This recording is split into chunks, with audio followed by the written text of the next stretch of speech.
नमस्कार दोस्तों, स्वागत है आपका हमारे YouTube चैनल जी शिक्षा पोर्टल में। दोस्तों आज हम पशु परिचर भर्ती 2024 के लिए मॉडल टेस्ट पेपर नंबर 7 करने वाले हैं, जिसमें मैंने राजस्थान जीके एवं पशुपालन संबंधित प्रश्नों को शामिल किया है। दोस्तों इस वीडियो के अंदर उन्हीं प्रश्नों को शामिल किया गया है जिनकी आपके जो पशु परिचर एग्ज़ाम है उसमें आने की प्रबल संभावना है। तो पूरा वीडियो बिना स्किप किए ध्यान से देखिए। दोस्तों इससे पहले मैंने पशुपालन संबंधित और इसी सीरीज़ के और 6 वीडियो इसी चैनल पर अपलोड किए हैं, तो आप इस वीडियो के बाद में उनको भी देख सकते हैं। मैं दोस्तों आपको विश्वास दिलाता हूं कि आप हमारे चैनल के साथ अगर जुड़ते हो तो मैं आपको पशु परिचर भर्ती की संपूर्ण तैयारी करवाऊँगा, जिसके साथ ही मैं आपको और जो पशु परिचर भर्ती से संबंधित और जो प्रीवियस ईयर क्वेश्चन पूछे गए हैं उन क्वेश्चंस को इन वीडियो में मैं आपके सामने लाऊंगा। वहीं जो इनके एक्स्ट्रा फैक्ट है वो भी मैं वीडियोस के अंदर डिस्कस करूंगा। तो पूरा वीडियो बिना स्किप किए ध्यान से देखिए और आज ही हमारे यूट्यूब चैनल जी शिक्षा पोर्टल को सब्सक्राइब करें और वीडियोज़ को लाइक करें। तो चलिए वीडियो स्टार्ट करते हैं। दोस्तों आज का जो हमारा राजस्थान जीके से हम शुरुआत करें और जो राजस्थान जीके का आज का जो हमारा पहला प्रश्न है वो इस प्रकार है। यादव वंश का शासन राजस्थान में किस भूभाग में था? तो इसके जो हमारे विकल्प हैं दोस्तों वो इस प्रकार हैं। तो दोस्तों इसका जो राइट आंसर होने वाला है वो होने वाला है विकल्प डी, उपयुक्त सभी। दोस्तों राजस्थान के अंदर यादव वंश का शासन करौली, जैसलमेर और हनुमानगढ़ यानी कि जो तीनों ये जिले हैं, इन तीनों जिले के अंदर ही और राजस्थान के अंदर यादव वंश का शासन माना जाता है। तो चलिए बढ़ते हैं अगले प्रश्न की ओर। दोस्तों जो आज का हमारा अगला प्रश्न है वो है चौहानों ने राज्य के किस क्षेत्र में शासन किया? तो इसके जो हमारे विकल्प हैं दोस्तों वो इस प्रकार हैं। विकल्प ए अजमेर रणथंभौर, विकल्प बी कोटा बूंदी, विकल्प सी सिरोही, जालौर सिवाना और विकल्प डी उपयुक्त सभी। तो दोस्तों इसका जो राइट आंसर होने वाला है वो होने वाला है विकल्प डी, उपयुक्त सभी। दोस्तों चौहान शासकों ने दोस्तों राजस्थान के अंदर अजमेर रणथंभौर, कोटा बूंदी, सिरोही, जालौर सिवाना यानी इन सभी स्थानों पर और राजस्थान के अंदर और चौहान वंश का शासन माना जाता है। तो इसका जो राइट आंसर होगा विकल्प डी। तो चलिए बढ़ते हैं अगले प्रश्न की ओर। दोस्तों जो आज का हमारा अगला प्रश्न है वो है राजस्थान की प्रथम महिला राज्यपाल कौन बनी? तो इसके जो हमारे विकल्प हैं दोस्तों वो इस प्रकार हैं।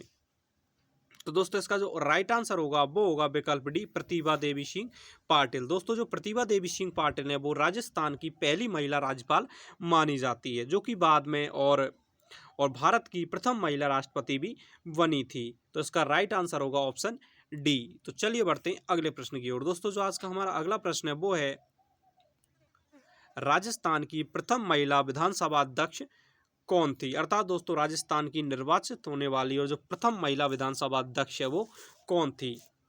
तो दोस्तों इसका जो राइट आंसर होगा वो होने वाला है विकल्प ए, श्रीमती सुमित्रा सिंह। दोस्तों जो श्रीमती सुमित्रा सिंह है वो राजस्थान की प्रथम महिला विधानसभा अध्यक्ष हैं। दोस्तों अगर हम सुमित्रा सिंह की बात करें तो सन 2009 के अंदर और ये राजस्थान की पहली महिला विधानसभा अध्यक्ष बनी थी। तो इसका राइट आंसर होगा ऑप्शन ए, सुमित्रा सिंह। तो चलिए बढ़ते हैं अगले प्रश्न की ओर। दोस्तों जो आज का हमारा अगला प्रश्न है वो है राजस्थान की प्रथम महिला जिला प्रमुख कौन थी?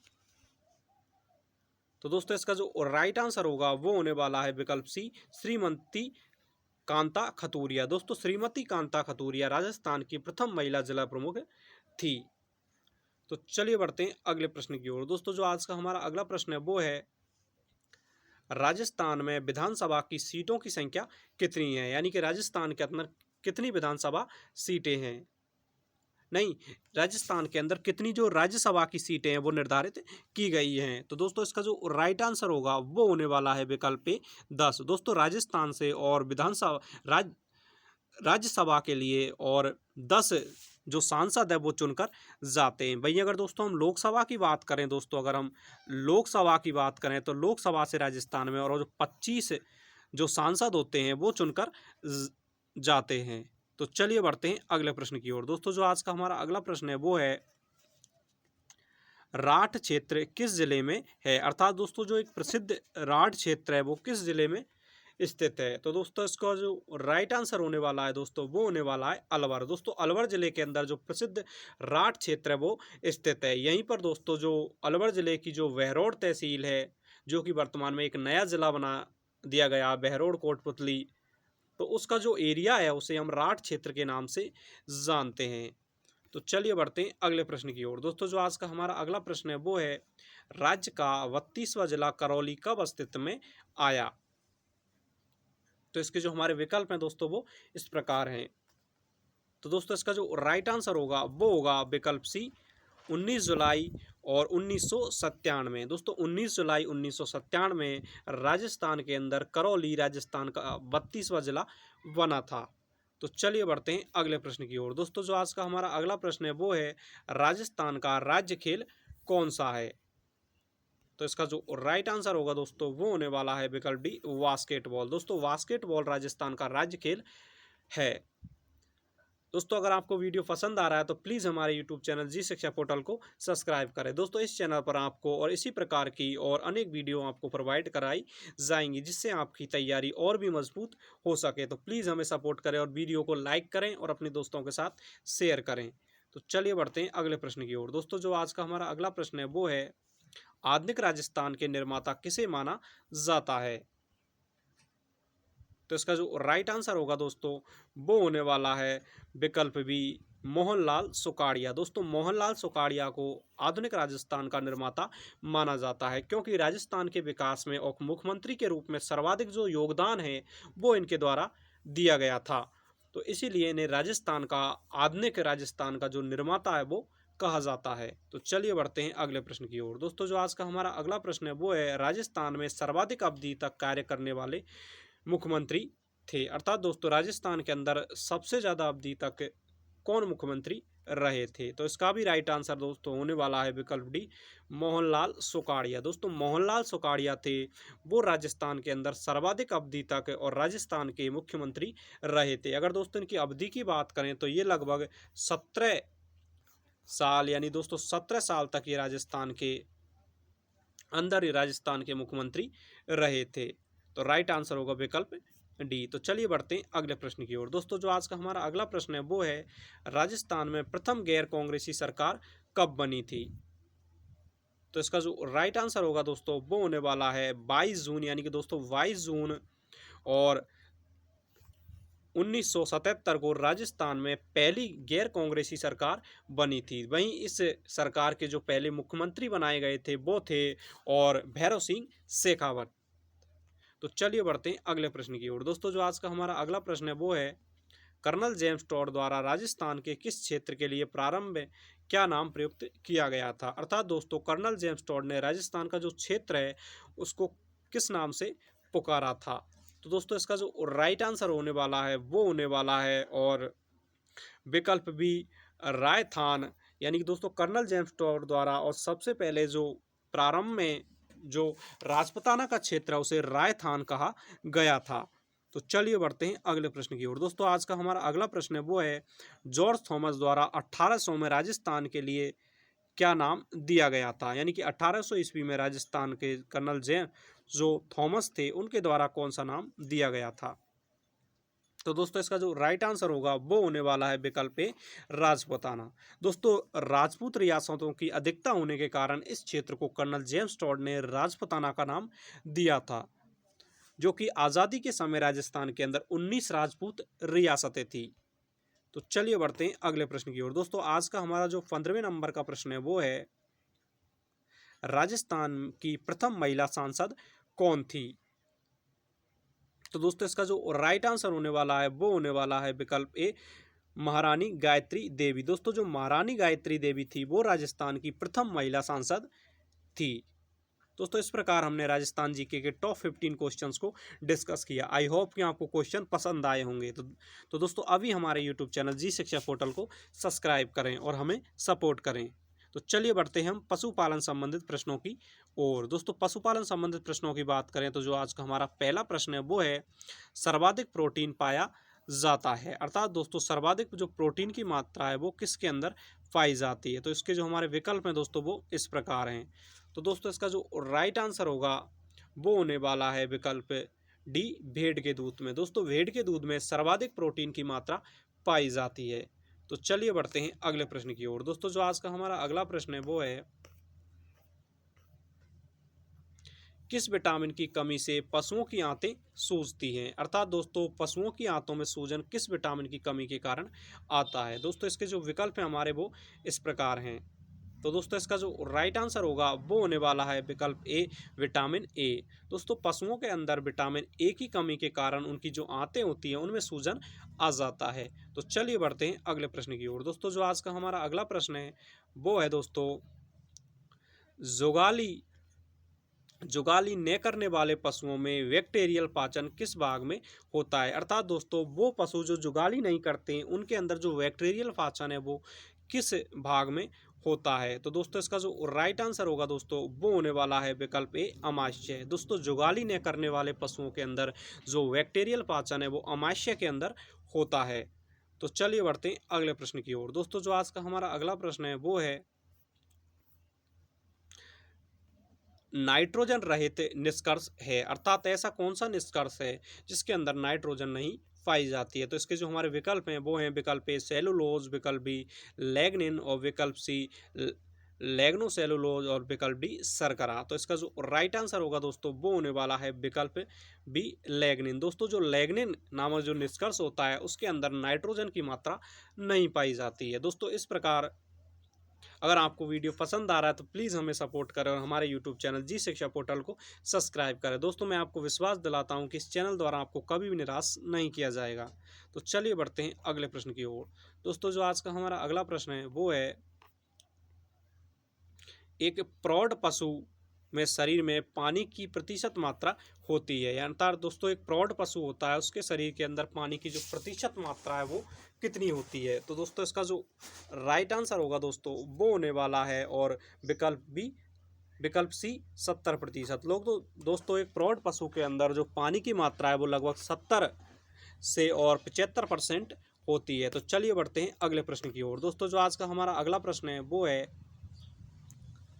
गाय व भैंस में प्रजनन का सर्वोत्तम समय होता है। अर्थात दोस्तों गाय और भैंस के अंदर प्रजनन का जो सर्वोत्तम समय है वो क्या माना जाता है? उसके जो हमारे विकल्प हैं वो है विकल्प ए मध्यकाल के प्रारंभ होने के 15 घंटे बाद, विकल्प बी मध्यकाल के अंतिम 9 घंटे बाद, विकल्प जो सी है मध्यकाल के प्रारंभ होने के 24 घंटे बाद और विकल्प डी मध्यकाल के प्रारंभ होने के 10 से 12 घंटे बाद। तो दोस्तों इसका जो राइट आंसर होगा दोस्तों वो होने वाला है विकल्प सी मध्यकाल के प्रारंभ होने के 24 घंटे बाद। और दोस्तों पशुओं का जो प्रजनन का जो उचित समय है वो माना जाता है। तो चलिए बढ़ते हैं अगले प्रश्न की ओर। दोस्तों जो आज का हमारा अगला प्रश्न है वो है, केंद्रीय भेड़ एवं ऊन अनुसंधान संस्थान अवस्थित है। दोस्तों केंद्रीय भेड़ एवं ऊन अनुसंधान संस्थान कहाँ अवस्थित है? तो इसका जो राइट आंसर होगा वो होने वाला है विकल्प डी अबेकानगर। दोस्तों अबेकानगर टोंक के अंदर और जो केंद्रीय भेड़ एवं ऊन अनुसंधान संस्थान स्थित है। तो चलिए बढ़ते हैं अगले प्रश्न की ओर। दोस्तों जो आज का हमारा अगला प्रश्न है वो है, नर चूजे के अंडकोश को बाहर निकालने की जो क्रिया है वो कहलाती है? तो इसका जो राइट आंसर होगा दोस्तों वो होने वाला है और विकल्प डी उपयुक्त में से कोई नहीं। यानी दोस्तों इन जो जितनी भी आपको जो ऑप्शंस दी गए हैं उनमें से कोई भी इसका आंसर नहीं होगा। यानी कि जो ऑप्शन है जैसे कि ऑप्शन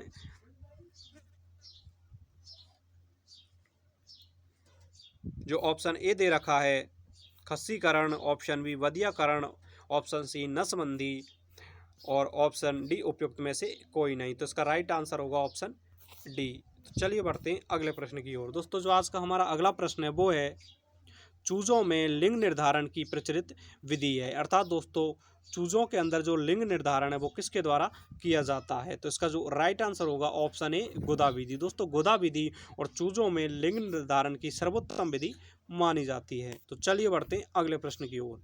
दोस्तों आज का जो हमारा अगला प्रश्न है वो है,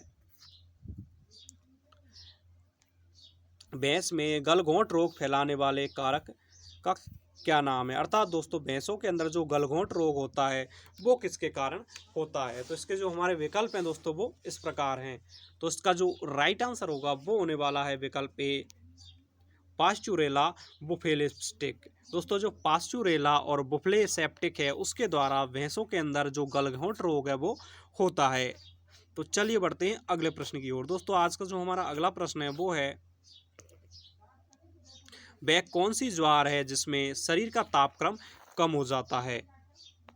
तो इसके जो हमारे विकल्प हैं वो इस प्रकार हैं। विकल्प ए टीका फीवर, विकल्प बी मिल्क फीवर, विकल्प सी टाइफाइड और विकल्प डी उपयुक्त में से कोई नहीं। तो इसका जो राइट आंसर होगा वो होगा विकल्प बी मिल्क फीवर। दोस्तों मिल्क फीवर जो बुखार है उसके अंदर और जो शरीर का टेम्परेचर है वो कम हो जाता है, यानी कि शरीर ठंडा हो जाता है।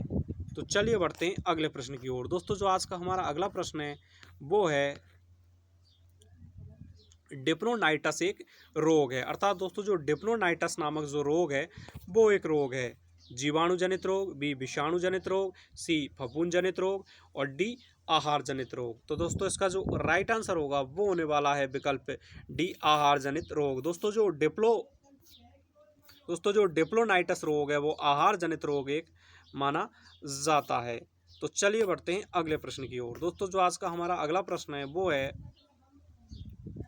1 ग्राम वसा के ऑक्सीकरण से ऊर्जा प्राप्त होती है, अर्थात दोस्तों 1 ग्राम वसा का जो अणु होता है उससे हमारे शरीर को कितनी ऊर्जा प्राप्त होती है? तो इसका जो राइट आंसर होगा वो होने वाला है विकल्प ए 9.40 कैलोरी। दोस्तों 1 ग्राम और वसा के ऑक्सीकरण से हमें 9.40 कैलोरी ऊर्जा प्राप्त होती है। तो चलिए बढ़ते हैं अगले प्रश्न की ओर। दोस्तों जो आज का हमारा अगला प्रश्न है वो है दुधारू डेयरी पशुओं को प्रतिदिन कितने ग्राम खनिज लवण देना चाहिए? तो इसके जो हमारे विकल्प हैं दोस्तों वो इस प्रकार हैं। तो इसका जो राइट आंसर होगा दोस्तों वो होने वाला है विकल्प बी, यानी कि जो दुधारू पशु होते हैं उनको प्रतिदिन 50 से 60 ग्राम खनिज लवण दिए जाने चाहिए। तो चलिए बढ़ते हैं आज के इस वीडियो के अंतिम प्रश्न की ओर। दोस्तों जो आज का हमारा अंतिम प्रश्न है वो है अपना दूध स्वयं पी जाने वाली गाय की आदत को सुधारने के लिए प्रयोग करते हैं। तो इसका जो राइट आंसर होगा दोस्तों वो होने वाला है विकल्प डी, यानी कि उसे जो अपने ऐसे पशु जो अपना दूध स्वयं पी जाते हैं उनके आदत को सुधारने के लिए और दोस्तों हम जो नेक क्रेडलेट है उसका प्रयोग करते हैं।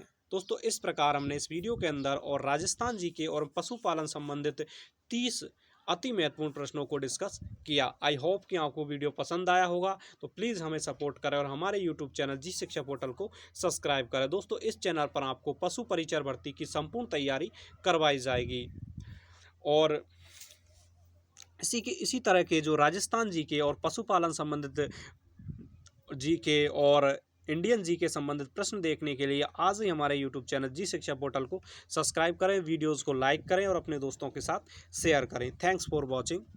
धन्यवाद।